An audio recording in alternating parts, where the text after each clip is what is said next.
Привіт, друзі! Готую сьогодні королівське варення без варки. Ягідне асорті, 4 види ягід із апельсинами.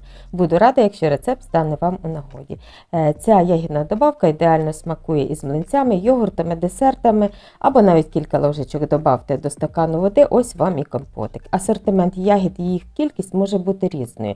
Тут у мене малина, трохи чорної малини, червона смородина, також шовковиця, звичайна шовковиця, можна замінити чорницею, якщо немає, і чорна смородина. Звісно ж, 2 апельсина. Червону смородину і чорну смородину я гарно промила і просушила на бумажному рушничку. Шовковицю та малину не мила. Апельсини, звісно ж, помиті. Далі усі ягоди подрібнюємо блендером або подрібнювачем, так як я. Ягоди будуть зберігатися мої у свіжому вигляді, перетерті із цукром в холодильнику. Тому важливим моментом є те, що всі ягоди мають бути ідеально сухі. Якщо місця в холодильнику немає, тоді пам'ятайте, що після додавання цукру його потрібно буде проварити 5 хвилин в кінці разом з цукром. Залишилось додати апельсини, але перед цим обов'язково їх заливаю кипятком, залишаю на 5 хвилин.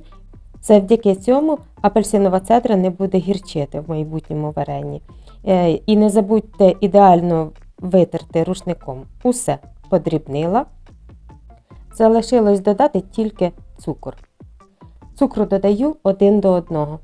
Для цього зважую на вагах подрібнені ягоди, або ж у кого немає вагів, тоді можна любою склянкою переміряти спочатку подрібнені ягоди і відповідно додати цукру.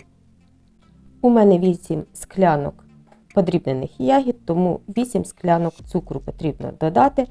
Пересипала усе в більшу ємкість, це у мене звичайне пластикове відро, гарненько перемішую.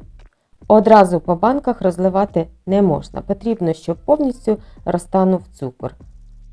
Якщо одразу розлити, то цукор потім у вас просто осяде на дно.